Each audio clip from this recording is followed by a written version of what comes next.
Hey there guys, I'm back to another game review. Today we're diving into Donkey Kong Bonanza on the Nintendo Switch 2.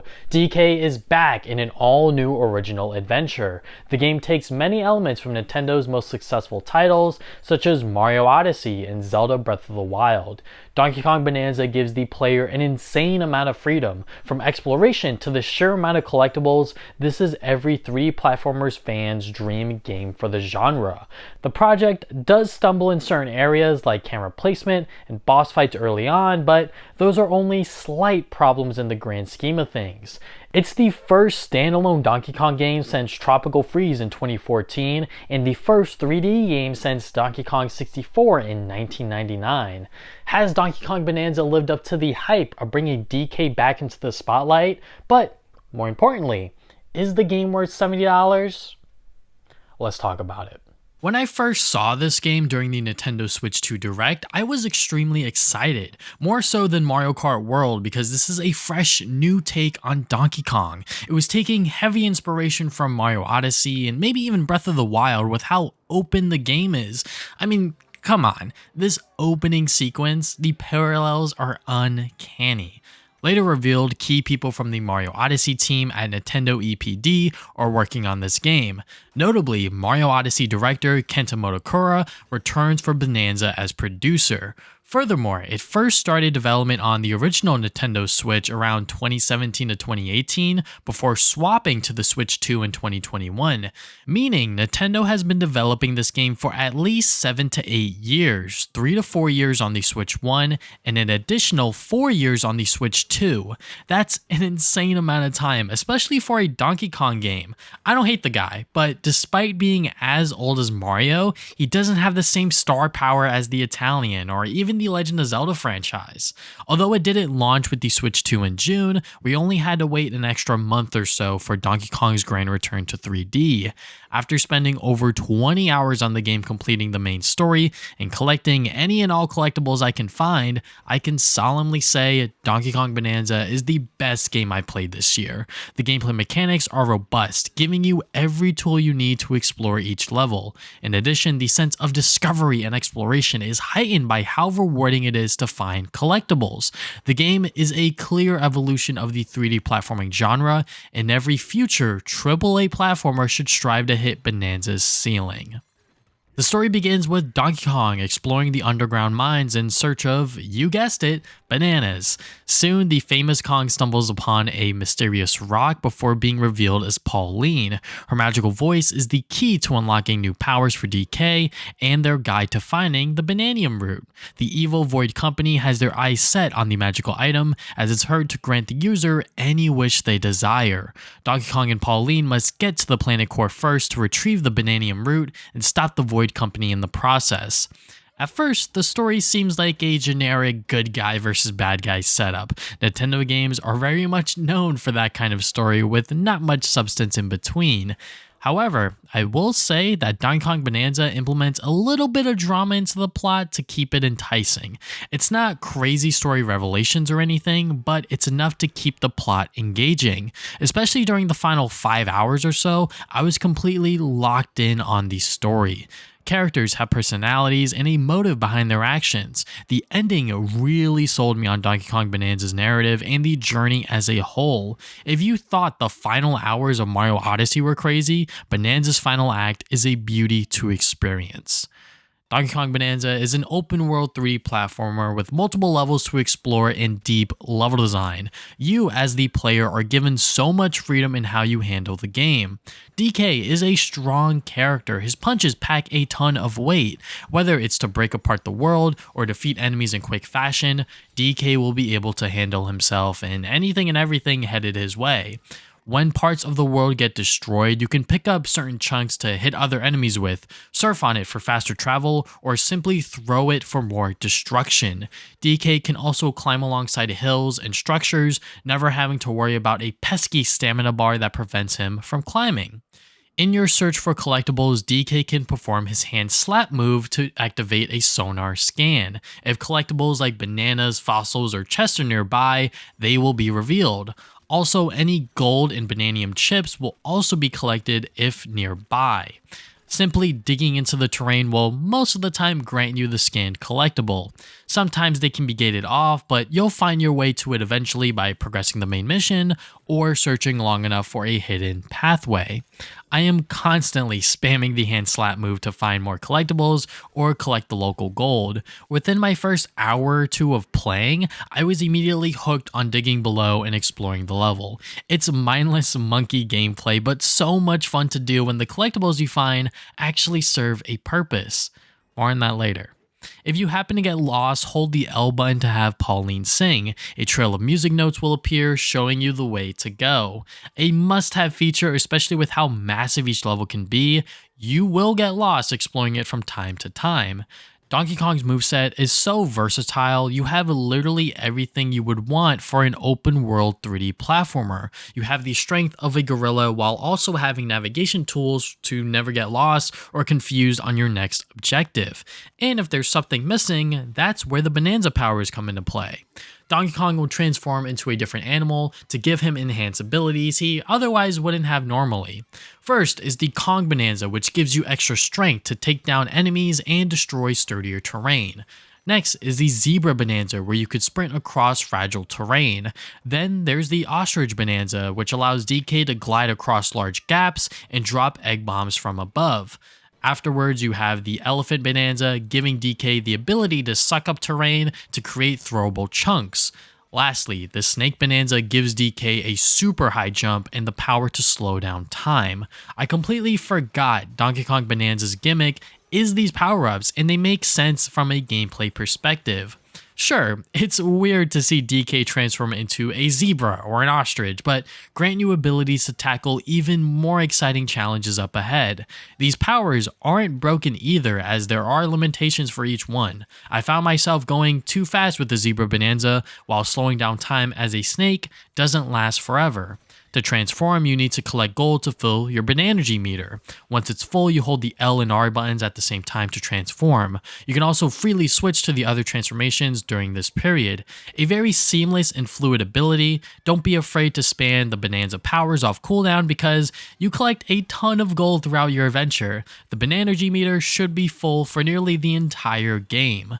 Gold also acts as Donkey Kong Bananza's main currency. You can buy items like red balloons to save yourself from a fall, apple juice to restore your health once it hits 0, melon juice to activate the Bananergy meter if it's not full, or maps to find other collectibles in the world.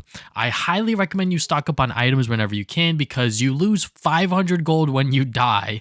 That's a ton to lose, especially early on. You also need gold to unlock certain challenge levels and shortcuts. Bananium gems can be used at the chip exchange. With the chips and some gold, you'll unlock another banana. Bananas are the main collectible you'll find in your progress towards defeating the Void Company. For every 5 bananas collected, you unlock a skill point. The points are used to enhance certain abilities for Donkey Kong. It can be as simple as increasing DK's health or his strength, but it can also increase the hand slap's range to find collectibles from further away, or collect gold and chips in a wider radius. There are also new unlockable abilities for DK, but I honestly didn't find them too useful. Bananza powers can also be enhanced with skill points too, ensuring all Bananza powers feel strong during every point of the game. Because bananas unlock skill points, your itch to find them in the hub world or in challenge levels becomes stronger. This is the clear difference between Super Mario Odyssey and Donkey Kong Bananza. The main collectible has progression with the gameplay. In Mario Odyssey, the moons were just a shiny collectible that allowed you to advance further, but didn't reward you for finding so many in terms of gameplay stats. In Donkey Kong, you are rewarded for every 5 you find. You might not enhance an ability or stat for DK instantly with a single skill point, but at least you're working towards that. Also, the game doesn't stop you from having X amount of bananas to enter the next sublayer. You can simply move on as long as the main objective is complete.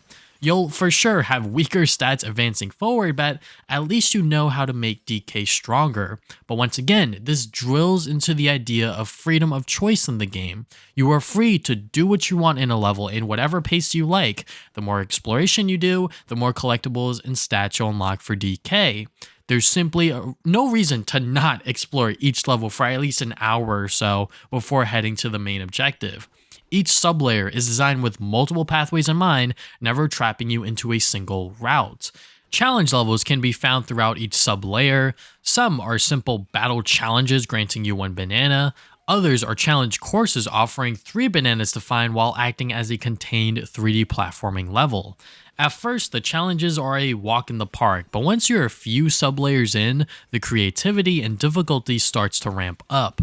My favorite one involves guiding these ice cubes towards a cup to create an ice cream sundae. It looks simple, but can be a pain in the butt. The challenge levels are a ton of fun to find and complete. They break up the pace of open world exploration nicely. It's a testament to the gameplay mechanics supported by superb level design.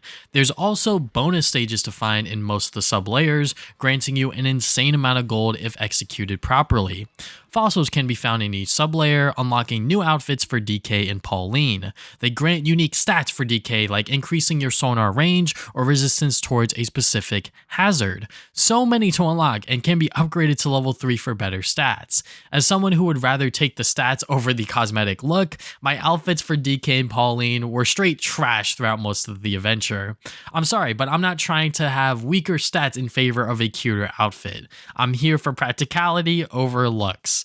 I love Mario Odyssey's variety of outfits, and I was okay without stat implications there. Because now it matters what you wear in Donkey Kong Bananza, you might have to think twice about dressing DK and Pauline.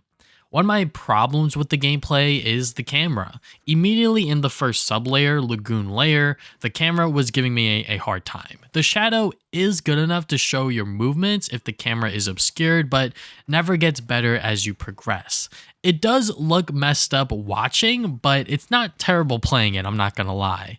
Another problem I have with the gameplay is the boss fights. Early on, the encounters are relatively easy with not much of a challenge. Maybe it's to show how strong Donkey Kong truly is, but fine, I'm not breaking much of a sweat here. They do gradually get better as you keep playing. It's very apparent when you face Inflaminite. When it's running away, you have to use the Zebra Bonanza to chase it. Not only does it wisely use the newly acquired power-up, but it also implements platforming into the boss fight organically. Future boss fights don't feel as smart as this one, but still continue to provide a nice challenge. Some people in my TikTok comment section were saying it's a kid's game, explaining why boss fights are easy in the beginning. To that, I would say you could have boss fights that are easy while still having some thought put into them. They all go down in like less than 5 minutes, punching them aimlessly when the opportunity arises. My final gripe with the gameplay is one that you can find in the hub world. There are certain side missions you can do to unlock another banana, like hide and seek challenges involving these small blue rocks you have to find within an area. The one that feels extremely tedious to complete are the Fragment Tone fragment missions. Similarly to the hide and seek challenge, but you have to guide the fragments back to the original rock. The rocks don't stick around too closely, and you can easily outrun them, leaving them stranded if you move too fast. You have to purposefully slow down your movement to make sure the rocks don't fall behind. I wish the rocks would just snap to DK and follow him as long as he's in the rock's view, but Nintendo wanted to make this specific mission tedious and cumbersome. On the bright side, the presentation for Donkey Kong Bananza is the best I've seen from Nintendo so far. Never once did I feel like the game was underperforming for a Nintendo Switch 2 title. Granted, Nintendo were pretty consistent in ensuring their games ran well on the original Switch hardware, rarely needing a day one patch or update to function. Bonanza is demonstrating what Nintendo's future can look like on the shiny new console. The visuals are absolutely insane. The way the light reflects off of DK, the environment, and the collectibles is stunning. Cutscenes are also stellar to watch, smooth as hell animations. Donkey Kong has never been more expressive, and I'm all in on his new design. Pauline is fully voice acted, which is a nice change of pace. It makes following in-game dialogue more worthwhile. It's crazy that Nintendo has been a player in the games industry for so long, and having full-on voice acting in the dialogue is still new for them. A rather consistent frame rate where it only dips when a lot of destruction is happening at once. It's rare for it to be super noticeable, but does happen every now and then. The music is oozing with style. It's not just the Bonanza power-up songs that are a bop, but the instrumentals and overworld music is pleasant on the ears as well.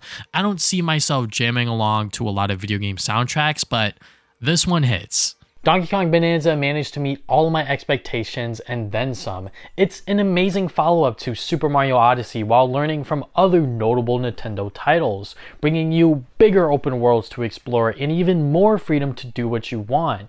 DK's moveset is perfect, with the Bananza power supplementing anything DK's lacking. You are rewarded every single time you stumble across new collectibles because of skill points and the outfits. Boss fights could have been a bit better in the beginning, and the camera will constantly get stuck from time to time. However, the raw gameplay loop of finding bananas and completing challenge levels never gets boring. The game's over 20-hour playtime did feel a bit tiresome halfway through, but the story reeled me back in to continue the rest of the journey.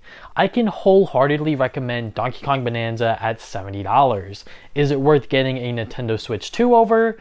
That I would only say for the purest of 3D platforming fans, but I wouldn't wait too long to grab a Switch 2. Nintendo just recently raised the prices on old Switch hardware for whatever reason, but I digress.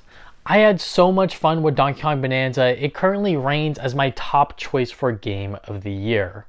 And yeah, that is it for this video. I hope you guys enjoyed it. Thank you guys for watching this video. If you guys have not already, you can subscribe. I put new videos up on Saturdays. Follow me on social media at TV Sonic Gaming. I'm on Facebook, Twitter, Instagram, TikTok, pretty much everything at TV Sonic Gaming. You can check out my podcast called the Travis and Damien Podcast. Talk about game moves and anime every other week.